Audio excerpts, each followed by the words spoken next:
Have you ever sent something in anger and wished you could take it back? Have you ever hurt someone with words, even when you did not mean to? Today's story will show you why controlling your anger can change your life, and why some wounds stay long after the words are gone. There once was a little boy who had a very bad temper. He became angry quickly. Small things upset him. If someone disagreed with him, he shouted. If something did not go his way, he got angry. His father loved him very much, but he was worried. He knew that if his son did not learn to control his anger, it could create problems in his future. One day, the father called his son. He handed him a bag full of nails and a hammer. The boy looked confused. "Why are you giving me these?" he asked. His father smiled and said, "My son, every time you lose your temper, I want you to hammer one nail into the fence behind our house." The boy did not fully understand, but he agreed. The very first day was difficult. The boy got angry again and again. Every time he lost his temper, he had to walk outside and hammer a nail into the fence. By the end of the day, he had hammered 37 nails into it. 37. His arms hurt. His hands felt tired. Hammering nails was not easy work. The next day was a little better, but there were still many nails.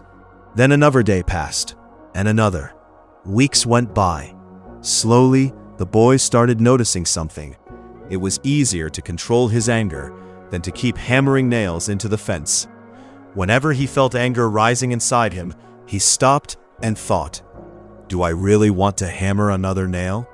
Little by little, he began to change. The number of nails became smaller, his anger became weaker, and his self-control became stronger. One day, something amazing happened.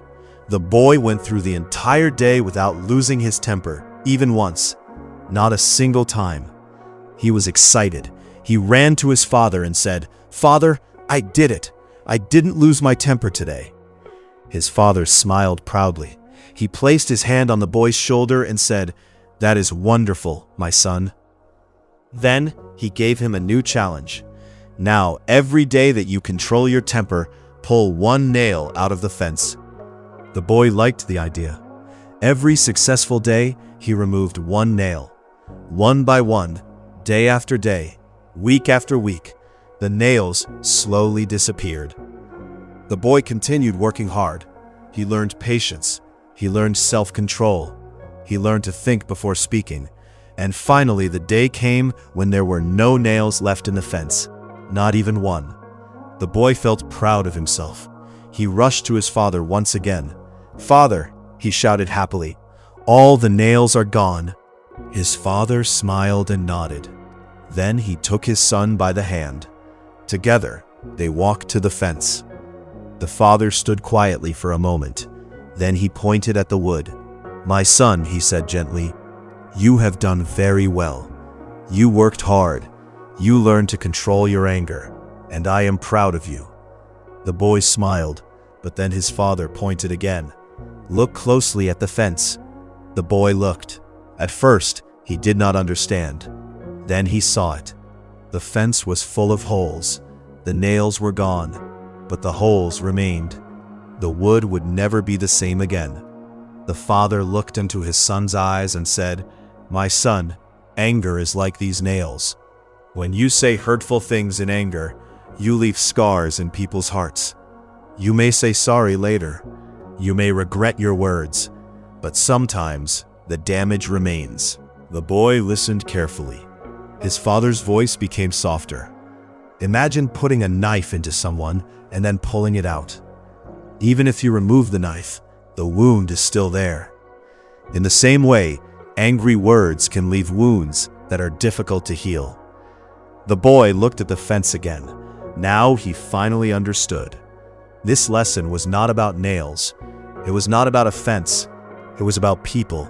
It was about relationships. It was about the power of words. Many years later, the boy never forgot that lesson. Whenever he felt angry, he remembered the fence. Whenever he wanted to say something hurtful, he remembered the holes. And because of that lesson, he became a better person.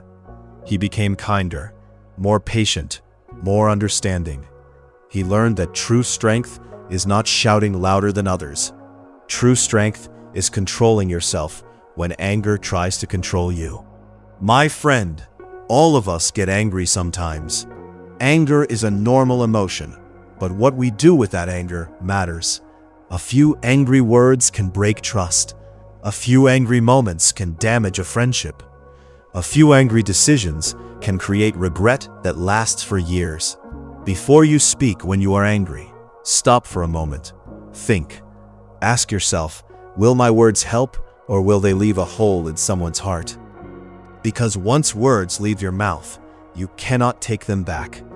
Just like the nails were removed but the holes remained, our words can leave marks that stay for a long time. So the next time you feel anger rising inside you, remember the fence, remember the holes, and choose patience over anger. Choose kindness over harsh words. Choose self-control over regret. Because controlling your temper is not a sign of weakness. It is one of the greatest signs of strength. And that strength can change your life. Remember, words can hurt, words can heal. The choice is always yours.